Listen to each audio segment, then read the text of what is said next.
unshakable foundation. Yuan and his initial team of 40 engineers, many of whom he recruited from Cisco and WebEx, spent 2 years in what he called stealth mode, obsessively testing and retesting every component of their video calling software.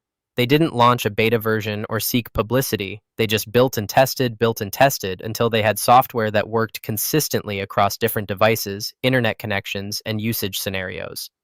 Yuan's engineering philosophy was simple but revolutionary.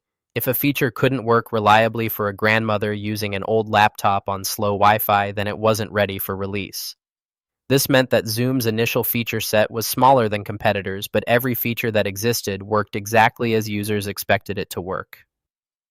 When Zoom launched publicly in January 2013, the video calling market barely noticed.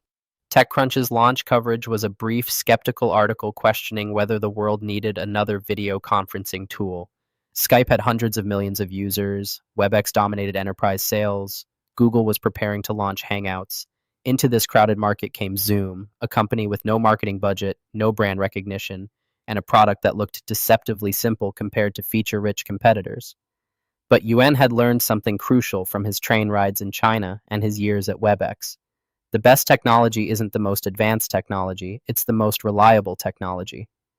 Zoom's competitive advantage wasn't superior features or lower prices, it was the radical concept that video calls should work every time, without technical problems, setup requirements, or user frustration. The early adoption of Zoom revealed Yuan's genius for understanding user psychology.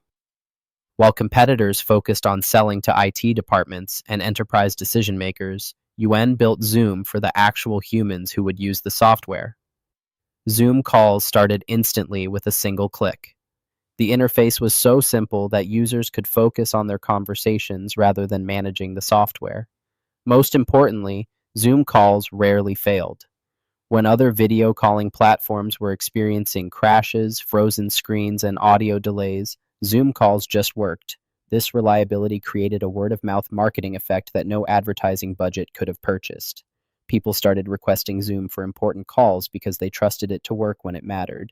Business meetings moved to Zoom because participants knew they wouldn't waste time troubleshooting technical problems. Remote workers adopted Zoom because they could rely on it for daily team communication.